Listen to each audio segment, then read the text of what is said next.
Sim, já estamos no ar aqui pela TV Princesa, canal 7 e pela Via Cabo, canal 16, no Facebook e no YouTube também, ao vivaço aqui com o programa Personagens. Inclusive eu quero agradecer a todo mundo que está participando, com sugestões, com elogios ao nosso programa. Não esqueça de que se você quiser de repente ver algum personagem que você acha legal, bacana aqui no nosso programa, dê a sua sugestão lá, interage com a gente pelos nossos canais de comunicação. Hoje, falando em comunicação, tecnologia, nós vamos receber aqui um expert no assunto, hein? Que no final vai até ensinar a gente a construir uma máquina do tempo igual aquela do De Volta para o Futuro. Vamos ver quem é o nosso convidado de hoje, produção, quem é?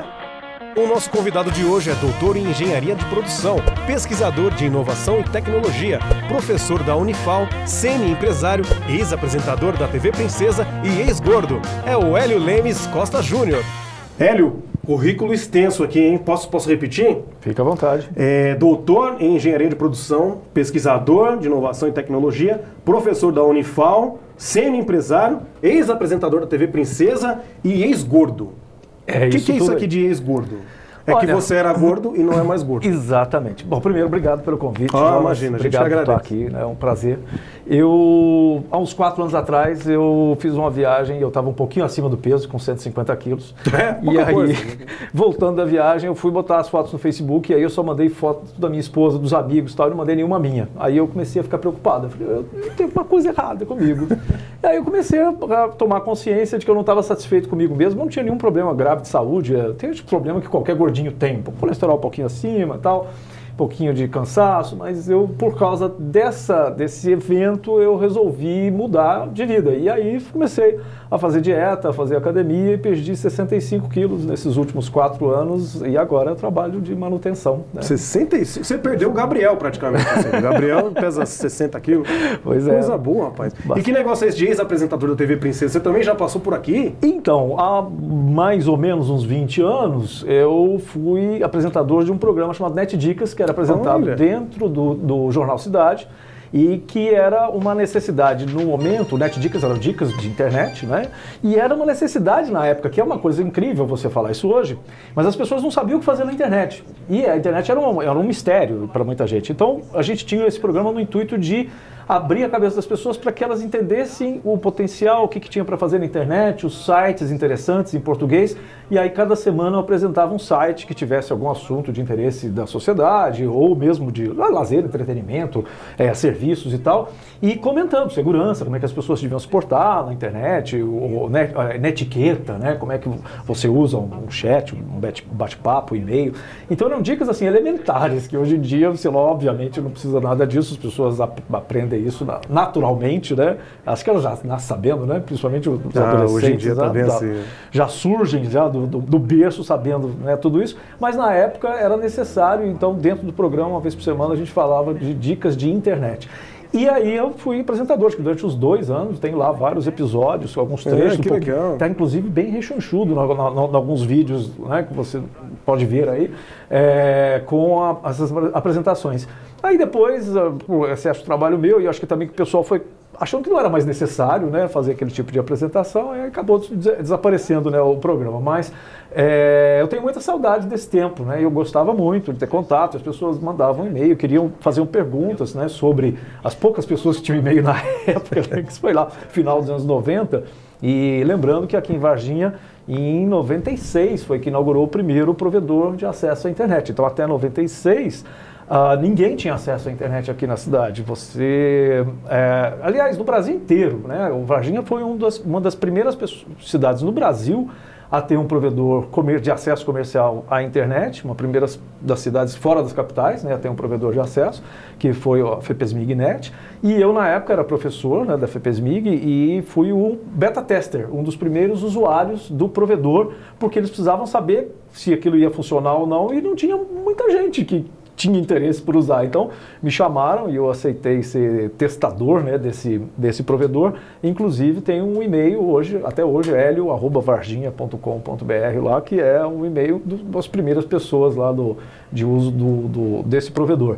Então, naquele momento, né, para você ver 96, 97, era uma coisa ainda que era totalmente a ser descoberta, né? Era um ambiente desconhecido, né? A internet, para você ver como as coisas mudaram. Hoje a gente não consegue viver mais sem isso. E só 20 anos atrás a gente não tinha isso, né? Então sua paixão pela tecnologia não é de agora. Não, ela é bem anterior a isso. Inclusive veio lá do final dos anos 70, quando eu ganhei meu primeiro videogame lá e... Peraí que o meu celular apitou. A tecnologia de vez em quando atrapalha, né? Peraí, deixa eu... Inclusive, falando em celular, você acompanhou a evolução dos celulares? Sim. Como é que foi quando veio o primeiro celular assim? Como que ele era? Como você teve um? Era tão inacessível, tão caro, né? Porque a gente via primeiro nos filmes, televisão, e depois só gente muito rica que tinha... Né? Engraçado é essa inversão, né? Primeiro, o celular se torna um objeto de desejo, porque só pessoas com muito dinheiro tinham condições de comprar uma linha. A linha de celular custava $5.000, né? O aparelho custava mais barato que a linha. Você tinha que pagar para ter uma linha, né, de celular. E o aparelho era caro, mas não era tão caro assim. Então, quem tinha um celular realmente era um magnata. Era um magnata. Olha o boyzão lá com o celular. Então, assim, celular pequeno, né? Pois é. Um tijolar. E as pessoas tinham vontade de ter, mas pouquíssimas pessoas tinham realmente condições, né, de ter um celular. Então, eu demorei até, com o meu salário de professor, né, a comprar o primeiro celular. Mas, logicamente, eu já percebia, né, todo esse potencial. Agora, eu acho interessante essa inversão, né? O que era no passado, lá 20 anos atrás, o desejo de consumo, né, de ter um aparelho de celular, e as pessoas não tinham, né? E hoje o que acontece? Ninguém mais quer ter um telefone fixo, né? E todo mundo tem pelo menos um ou dois, né? Pelo menos um chip de celular, um número, mas a maioria das pessoas tem duas linhas de celular, que, né, hoje é praticamente de graça. E tem só aumentado o número de linhas de celular e diminuído o número de linhas fixas, enquanto no passado existia essa grande inversão, né? O telefone fixo era algo que todas as casas, né, tinham, e o celular era algo que pouquíssima gente tem. Hoje houve total inversão, né? Queda no número de fixos e aumento no número de... Então, isso para mostrar como as inovações, elas mudam as regras do jogo, né? E por isso que eu gosto tanto de pesquisar na área de inovação e tecnologia, porque é um jogo de permanente mudança, um tabuleiro que cada hora está numa configuração completamente Tem que se atualizar, F5 todo dia. Todo dia você tem que acordar e falar, e agora? Que status, né? Que fase do jogo nós estamos agora? E o celular, quando ele lançou, a única vantagem dele, digamos assim, era porque não tinha linha. Você não precisava ficar preso no Os de local, hoje, né? É igual um computador antigamente. Qual que tem mais memória? Um celular básico hoje em dia ou aqueles computadores gigantes? Aqueles Macintosh de 1984. Qualquer celular hoje, por mais barato que você for comprar um celular, ele é muito melhor, muito mais rápido, com processador mais rápido e mais memória do que qualquer computador de 20 anos atrás. Você imaginava que ia chegar assim? De jeito nenhum. Quando saiu o Macintosh, você falou, nossa, aquela tela verde, né? Sensacional. Que coisa moderna. Eu olhei para aquilo e falei assim, parece bruxaria, mas é tecnologia.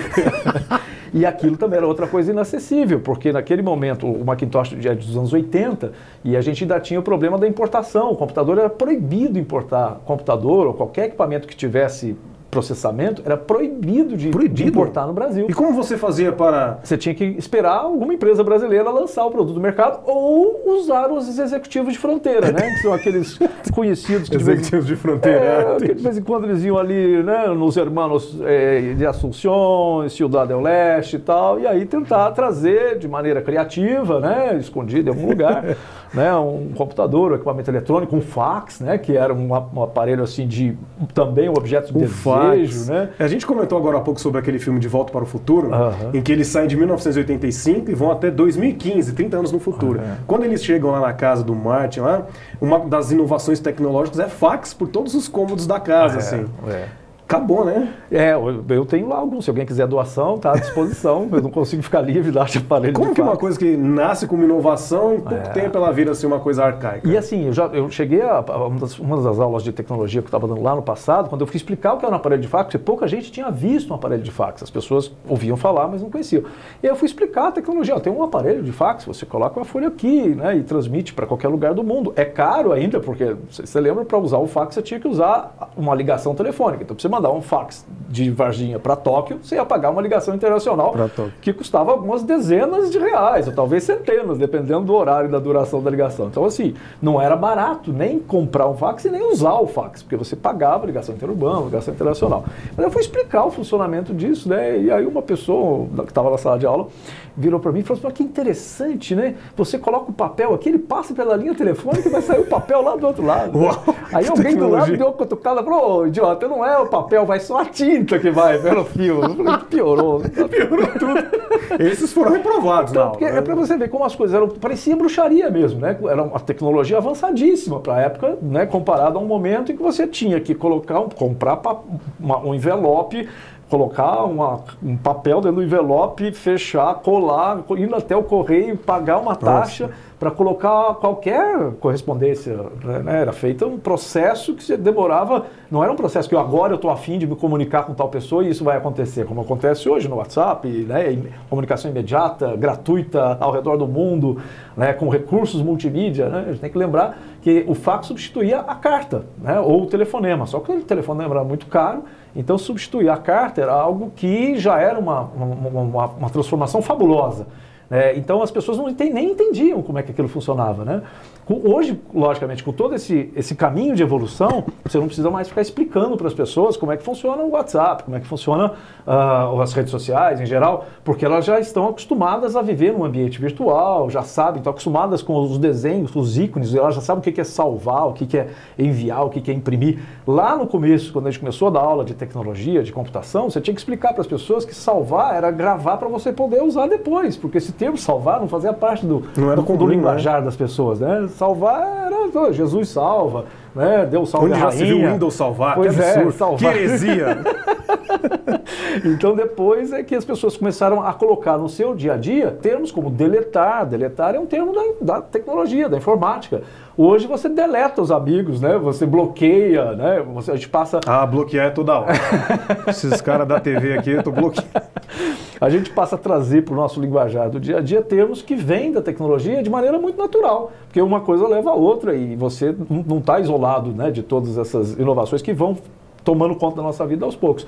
Mas é interessante, alguns saltos, né, como por exemplo o fax era um salto muito grande, e um outro salto foi a própria criação, porque a gente falou da criação do telefone, que ele meio que demorou um pouco para chegar, porque era muito caro e inacessível, então ele foi entrando aos poucos na nossa vida, o telefone celular, mas o smartphone entrou muito mais rápido, né? E aí, essa foi uma mudança que foi um salto de qualidade entre um telefone celular tradicional, que você só falava e mandava SMS, para algo que hoje está substituindo, inclusive, o computador de casa, notebook, que muita gente, além de não ter linha fixa de telefone, não tem mais computador. Quem tinha desejo de ter um computador em casa para o filho fazer trabalho escolar, ou para a dona de casa fazer consulta de receita, tal, isso tudo está sendo feito no celular. E há uma enorme queda na venda e produção de computadores, de notebooks, inclusive de tablets, né, porque o celular tem substituído de maneira muito eficiente, né, o smartphone tem substituído de maneira muito eficiente tudo isso, todos esses outros objetos. E aí eu me lembro de algo que eu vi agora no ano passado, que o iPhone comemorou 10 anos, né? E lembrando que o iPhone não foi o primeiro smartphone, mas ele foi o primeiro a fazer sucesso e as pessoas, né, abraçaram e adotaram o iPhone, né, como objeto de desejo. E aí eu estava lembrando, porque como fez 10 anos, eu fui lá rever o lançamento do iPhone. E aí eu achei muito interessante quando as pessoas, quando no auditório, né, o Steve Jobs lá com o iPhone na mão, ele mostrou, olha só, você está vendo essa imagem assim, na vertical, quando eu viro o telefone, a imagem vira na horizontal, né, de retrato para paisagem, e as pessoas na plateia fizeram assim, né? Onde chegou a tecnologia? Quanta tecnologia, né? Depois ele pegou aí, se você quiser fazer um zoom na imagem, é só você colocar os dois dedos e fazer assim, e aí, que isso? 10 anos só, isso não existia 10 anos atrás nas nossas vidas. E hoje são movimentos comuns, você vê, né? Inclusive você vê até, outro dia eu vi um vídeo no YouTube de um bebê no chão da casa, o pai filmando, entregaram uma revista na mão do bebê, e o bebê ficava passando a mão na capa da revista e olhando para a cara do pai e falando assim... Não muda de tela, tá quebrado, revista. Tá quebrado isso daqui? Não tem, está funcionando, né? Travou a revista. Porque esses movimentos, esses objetos, como eu disse, eles passam a fazer parte do nosso cotidiano e a gente esquece que isso vem de tecnologias recentes, de inovações recentes, e começa a incorporar isso como se eles tivessem existido a vida inteira e que a gente tivesse feito isso a vida inteira. Como que tá as aulas como eram as aulas de antigamente que você citou e como são as de agora? Tá mais difícil dar aula agora ou era mais difícil no começo? Tem os dois lados. Desculpa. Bom, dá licença. Faz favor. Aliás, que é isso aqui? Eu trouxe uma caneca de presente do Helionet. Você tá vendo aí? Helionet. Esse foi o primeiro site que eu criei lá em 96. Lá. Pô, obrigado, hein? Para disponibilizar conteúdo, né, para meus alunos lá. Hoje a gente nem já tá vou usar essa caneca já. Mas é um tá presente. Furada, não, né? Porque todo bom programa de entrevista, todo talk show tem que ter uma caneca para a gente poder. Briga. Vamos, né? Saúde. A sua saúde, olha. Não tá suja não, né? Eu bebi, nem vi, cara. Mas... E tá mais difícil as aulas hoje? Então, tem um lado bom e um lado ruim. O lado bom é que você pode incorporar nas suas aulas muito conteúdo que antes a gente não tinha acesso de jeito nenhum. Então, a tecnologia aproximou esse conteúdo para o professor poder estudar, preparar melhor as suas aulas, criar um conteúdo mais diversificado, mais multimídia. Então, eu consigo trazer informações mais atualizadas, eu consigo trazer exemplos de coisas que aconteceram hoje de manhã, eu trago na aula da tarde. Então, para o professor, a preparação, a produção de aulas se tornou muito mais dinâmica, muito mais interessante. Mas isso é para o professor que está disposto a fazer isso. Para o professor preguiçoso, o aluno cobra isso dele e ele fica lá, oh meu Deus do céu, era tão bom no passado, quando eu passava um livro que eu usei 30 anos o mesmo livro, usando as mesmas questões, as mesmas provas, os mesmos trabalhos. E agora, poxa, o pessoal me pressionando que eu tenho que mudar. Então, assim, mudou muito o perfil do aluno. O aluno é mais questionador, mas o professor ele tem muito mais recurso hoje para trabalhar. Então, a sala de aula nem mudou tanto. Né? O que mudou muitas vezes, eu, por exemplo, não uso mais quadro, não escrevo mais o quadro. Eu uso, praticamente todas as minhas aulas são com slides e com vídeos, né, que eu preparo. E isso é algo que... para nós, professores, é muito melhor, né? Muito mais fácil, você perde menos tempo das aulas. Imagina com o tempo que eu passava na aula escrevendo, desenhando esquemas no quadro. Hoje eu projeto lá em um segundo. Então, para o professor se tornou muito mais fácil. Para o aluno também, para ele sair da sala, ou mesmo dentro da sala, porque hoje, por exemplo, eu dou aula no ensino superior, onde não é proibido usar o celular durante a aula. Então, várias vezes, os alunos ajudam a gente durante a aula, porque você cita lá um número, porque tantos % disso, e aí o aluno lá na hora fala, professor, está escrito aqui que é mais ou é menos, né? Ele falou, ótimo, que bom que tem alguém para conferir. Porque Mas você não fica com raiva do aluno? A gente não tem todos esses dados na cabeça. Você não tá, eu vou jogar um tablet na sua cabeça e me interromper. No passado, possivelmente, um professor mais de um estilo anterior a esse... Aqueles que usavam regra. Ele iria falar assim, você está questionando? Você está duvidando de mim? Né? Mas isso não existe, não cabe mais no nosso mundo, não cabe no mundo em que as pessoas são parceiras na construção do conhecimento. O aluno está lá, não como um adversário, o aluno está lá como alguém que quer aprender e eu estou no trabalho de auxiliar o aluno. Se eu estou cometendo um deslize, eu errei, eu não estou atualizado sobre alguma coisa, que ele seja meu parceiro e me ajude. É uma troca, né? Para fazer com que o resto da sala também acompanhe, né, aquela informação. Ô Hélio, vamos rapidinho pro intervalo? Vamos lá. Aí na volta do intervalo eu vou te mostrar umas coisas que eu tenho, umas cangalhas que eu tenho aqui, e você me explica o que é, se você já viu. Daqui a pouquinho, depois do intervalo, a gente volta com o professor Hélio aqui falando sobre tecnologia e inovação. Não sai daí.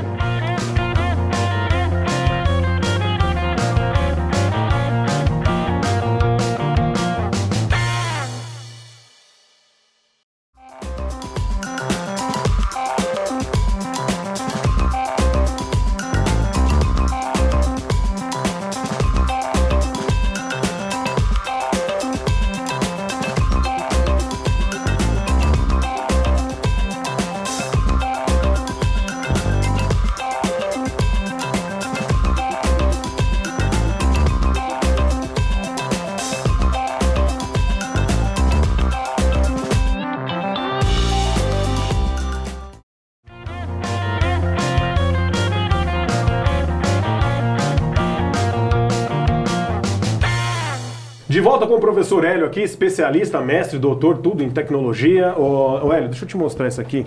Deixa eu pôr esse copo pra cá. Essa aqui, ó, era uma das primeiras câmeras que nós usávamos aqui na TV Princesa, tá vendo? Você já viu uma dessa de perto, né? Já teve uma dessa, Já tive uma dessa, conheço bem. E olha, vou confessar, o mico. Você acredita que a gente viajava com isso? E saía com isso pela rua. Hoje não teria coragem. Saía pela rua filmando uma viagem. Junta aí, família, junta aí. Vamos lá, fazer faz pose aí pra gente, né, fazer uma filmagem. Era muito comum, as câmeras, essa é uma câmera da TV, mas as câmeras domésticas eram desse tamanho. Né, e elas vinham com uma fita, assim, seria uma fita dessa aqui, não é isso? Essa era um pouco menor do que a VHS tradicional. Tá louco. E isso, fora que a qualidade muito inferior. Né? Um celular comum hoje tem muito mais qualidade que essa. Muitíssimo mais. Mais capacidade de memória. Você pode gravar muito mais horas do que você gravaria numa fita. Deixa eu pôr aqui com muito carinho. Filme, você falou em filme agora há pouco. Isso aqui é mais inovador ainda do que o videocassete. Isso aqui é um aparelho de DVD. Onde chegou a tecnologia? Então, isso... Olha que coisa mais linda. Isso, a qualidade era muito melhor do que as fitas, né, das filmadoras. Foi inovador também. Foi uma grande inovação. Revolucionou porque também revolucionou até as locadoras. Você precisava menos espaço para guardar lá a fita de vídeo, ela é mais grossona. Mas depois veio isso aqui, né? Isso, armazenamento do pendrive. Você pode assistir filme colocando isso aqui. E tem até o streaming também, que você não precisa de nada que já físico. Matou isso tudo, né? Quer dizer, poucas pessoas agora vão ter aquele desejo de ter um aparelho para poder assistir. O aparelho ainda tinha um problema que eu me lembro bem, às vezes eu conto isso, as pessoas que não estavam muito acostumadas com fita, por exemplo, elas assustam. Você deve lembrar. Pela sua idade, eu acho que você lembra. Você está enganado, eu sou dos anos 2000. Que quando a gente entregava a fita sem rebobinar, tinha que pagar uma multa, cara. O Claudinho lá, que tinha uma videolocadora miserável, me cobrava toda vez, meu.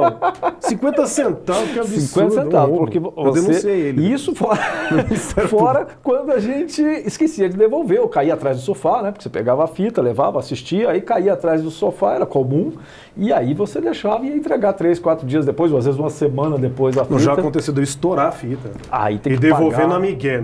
Filmaço.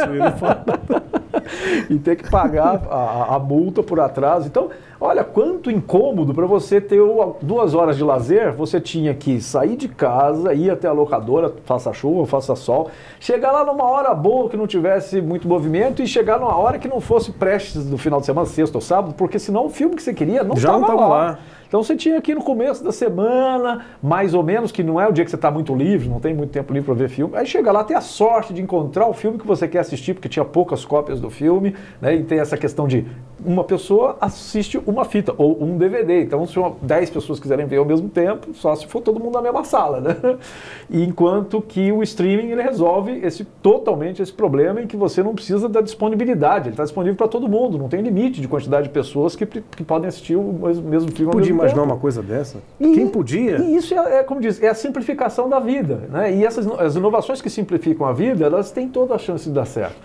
Ninguém imaginava, porque a internet naquela época, 96, 97, que é a época do meu programa Net Dicas, meu programa nem ia para a internet, como hoje em dia esse programa está disponível na internet. Porque não existia banda larga, né? A internet era muito lenta. De modem, né?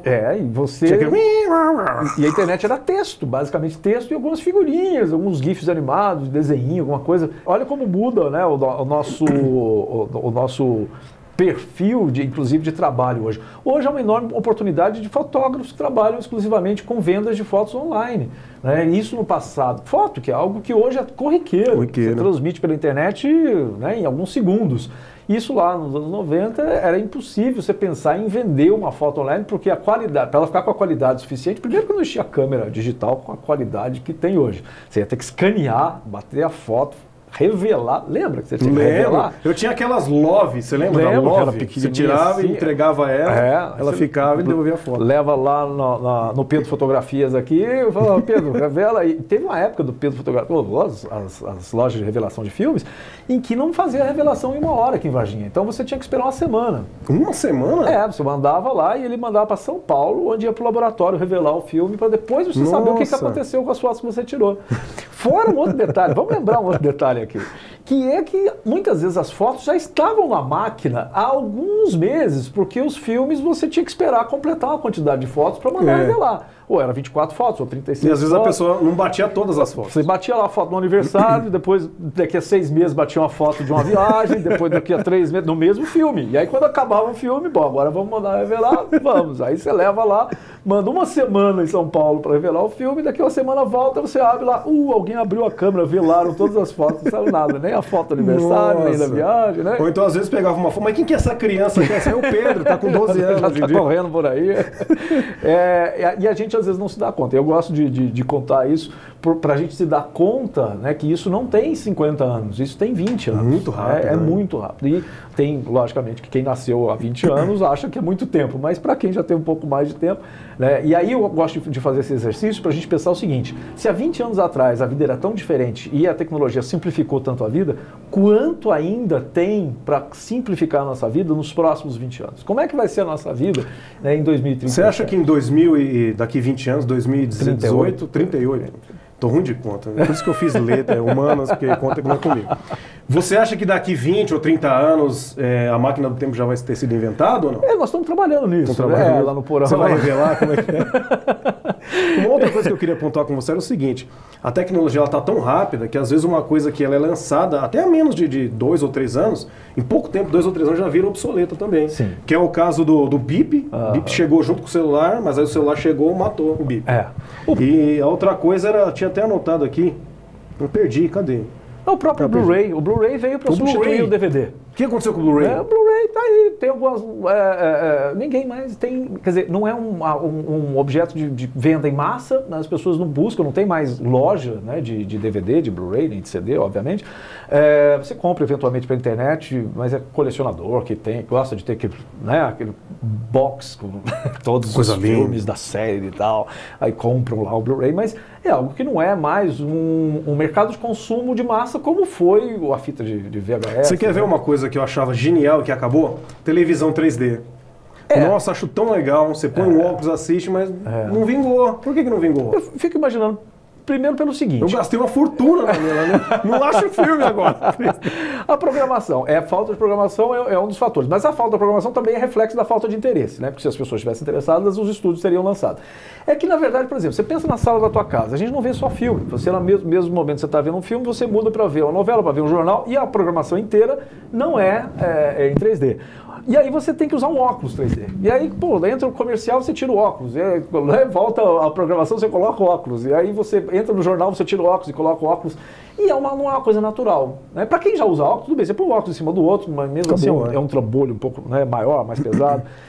Para quem não usa óculos, por você ser obrigado a usar um artefato, um acessório que você não está acostumado, para ter um benefício que de repente não é tão legal assim. É legal a primeira vez, né? Que é aquele impacto, você vê um filme em 3D a primeira vez, alguns desenhos animados só ficam legais porque são em 3D, mas são algumas exceções. Você vê o Jornal Nacional, né? Ou ver o Jornal em 3D Cidade, não é tão legal. O Jornal Cidade 3D não vai fazer tanta diferença. Mas esse programa aqui em 3D, você é louco.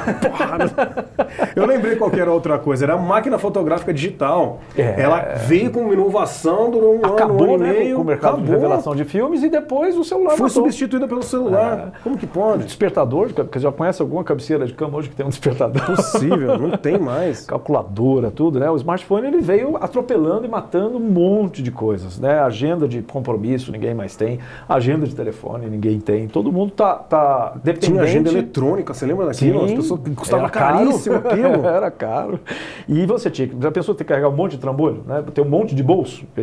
Essas coisas continuassem evoluindo do jeito que estavam e que cada hora alguém inventava um gadget diferente para você poder usar a tecnologia, a gente ia ter que ter uns 30 bolsos hoje em dia. Um para o GPS, outro para o telefone, outro para agenda de telefone, outro para agenda de compromisso, outro para a lanterna, né? Carregar a lanterna, porque ninguém carregava a lanterna no bolso. Hoje todo mundo tem uma lanterna no bolso. Tem uma lanterna, todo, né? Aplicativo que de lanterna, tudo de louco. Cara.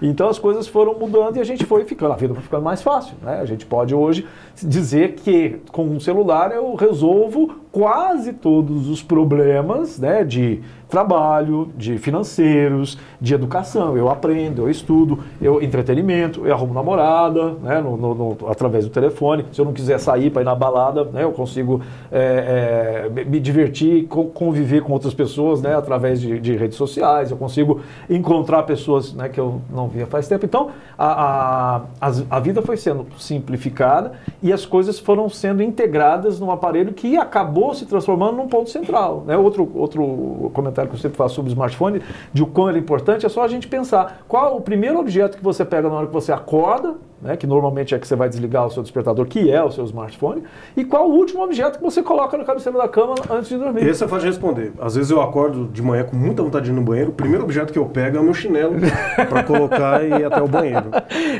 Mas na hora que toca o despertador é o celular. E aí você nunca desliga o despertador. Sempre é o celular. E nunca desliga o despertador e coloca ele de novo lá. Normalmente você já vai direto lá ver o que será que aconteceu de ontem para hoje. Sem contar que você vai nas redes sociais direto, o que está acontecendo no mundo. Vamos aproveitar e dar uma conferidinha aqui, o que andou acontecendo. Ô, Hélio, e esse seu gosto pela tecnologia, ela já levou você em concursos, congressos e tudo? Já. Teve o último que você participou aí que foi bem legal. Isso, o FameLab é um concurso internacional de comunicação de ciência, divulgação e comunicação científica. Então, o desafio é quem trabalha com ciência conseguir explicar um tema que seja complexo num curto período de tempo. No caso do FameLab, 3 minutos. Então você tem que pegar um tema que não seja fácil das pessoas entenderem e conseguir explicar aquilo rapidamente em 3 minutos se as pessoas entenderem. Qual é o tema que você usou, você lembra? Eu falei de inteligência artificial. Oh, não legal, é muito fácil, mas assim, que era a minha área de inovação, de computação também. E aí eu fiquei entre os 30 melhores no Brasil e a gente foi para uma semifinal. Aí, infelizmente, não fiquei em primeiro lugar, mas o primeiro lugar foi para a Inglaterra, representando o Brasil. Lá foram 32 países que participaram, o Brasil não ficou em primeiro lugar, mas é porque a gente tem 3 anos que a gente começou a participar desse evento. Então a gente tem essa tendência agora de produzir cada vez conteúdo melhor. Além de participar do concurso, eles deram uma semana de curso para preparar a gente para produzir melhores conteúdos, inclusive com uma professora inglesa que é comunicadora, trabalha na televisão britânica com comunicação de ciência, ela veio dar um curso pra gente. Então assim, foi uma experiência excepcional. E aí tenho certeza que ano que vem eu vou estar melhor e quem sabe aí eu tiro uma melhor colocação no concurso. Mas por causa da inovação eu tenho participado de diversos congressos no mundo inteiro. O pessoal me chama para falar sobre inovação, porque tem curiosidade de saber o que a gente tem feito aqui no Brasil. E a gente tem feito muita coisa boa que é pouco divulgada. A gente tem inovações boas, nós temos bons exemplos no Brasil, e aí de vez em quando me chamam e eu participo. Agora em janeiro eu estava em Oxford fazendo uma palestra sobre inovação, sobre um laboratório de inovação em cidades inteligentes que a gente está criando e desenvolvendo aqui em Varginha, na Unifal, na universidade. Estamos trabalhando com um projeto agora de criação de conteúdo em 360 graus, imagens de vídeo em 360 graus, para denúncia de pessoas e meio ambiente, qualquer denúncia de situações de risco que você queira denunciar, fazendo uma filmagem, um documentário, um curta-metragem de 360 graus. Então nós estamos aí com vários projetos, e por causa da tecnologia tem tido várias oportunidades também para poder apresentar esses projetos em eventos. Já tive na Argélia, na Alemanha, na China, falando sobre inovação que acontece aqui no Brasil. Já viajou mais do que fax já. Pois é. eu na época achava sensacional como é que consegue mandar um fax daqui para a China, E aí eu tive a oportunidade de ir lá na China. E viu como o fax fazia. E vi que lá já, como disse, o que a gente acha de inovação aqui, lá já passou, já é velho, Você faz até alguns eventos lá no Degraus também de comunicação, não faz? Isso, Degraus é da minha esposa. Isso que eu ia falar, você é um semi-empresário. Porque eu sou o marido da dona. Então isso é importante. Aí o restaurante Degraus é um espaço que a gente usa para fazer alguns eventos de divulgação científica também. Então, mês passado nós fizemos lá o Ciência no Boteco, que foi um evento que eu trouxe 2 cientistas, um da UFLA, da Federal de Lavras, o outro de Santa Rita, do Inatel, para falar sobre mobilidade, carros inteligentes e mobilidade urbana, falar sobre as inovações que estão acontecendo em instituições próximas aqui no sul de Minas e que muita gente não sabe o que está acontecendo. Pesquisas importantes, inclusive, que vão ter impacto no Brasil e fora do Brasil. E a gente trouxe esses 2 pesquisadores, participaram do evento lá no restaurante Degraus. A gente fez uma noite, a ideia é aproximar a ciência das pessoas comuns, das pessoas que não são cientistas. Você faz um evento na universidade, as pessoas não vão até lá porque elas acham que eu não faço parte daquele meio, não faço parte daquele mundo. Então, tá bom, nós vamos pegar a ciência e levar lá no boteco. O boteco, todo mundo vai. Todo mundo vai. Então, vamos levar a ciência para lá. Fizemos lá uma noite de boteco, lá com tira-gosto, cerveja e um bate-papo informal, bem descontraído sobre ciência. E a gente tem feito alguns meetups, alguns encontros temáticos, no sábado principalmente, para discutir temas de interesse da sociedade, desenvolvimento local, com inovação, com tecnologia tecnologia aqui em Varginha. Só para a gente terminar, você vai fazer uns podcasts também sobre tecnologia?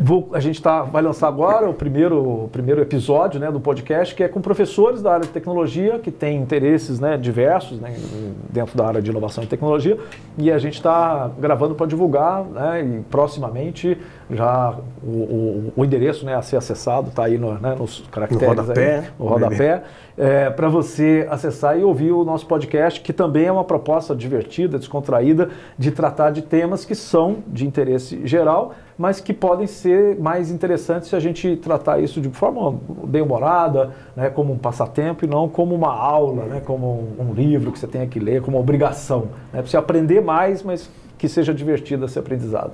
Hélio, obrigado, viu? Tinha tanta coisa que eu queria perguntar, o negócio da máquina do tempo, a gente não retratou ainda, mas vai ter que ficar para a próxima. Obrigado, viu? Está em segredo, algumas patentes e pendentes ainda, depois a gente fala sobre posso esperar, hein? Esse foi o programa Personagens com o professor Hélio, aqui mestre em doutor em tecnologia. Obrigado mais uma vez, obrigado pela caneca, viu? Foi o primeiro convidado que trouxe um presente. Quem sabe nos próximos começa a fazer presente. O programa Personagens fica por aqui, semana que vem a gente volta com outra grande personalidade aqui de Varginha. Obrigado por sua audiência e até lá. Tchau! É a máquina do tempo, rapaz. Eu queria saber. Vai ficar para a próxima. Eu queria voltar para 2030.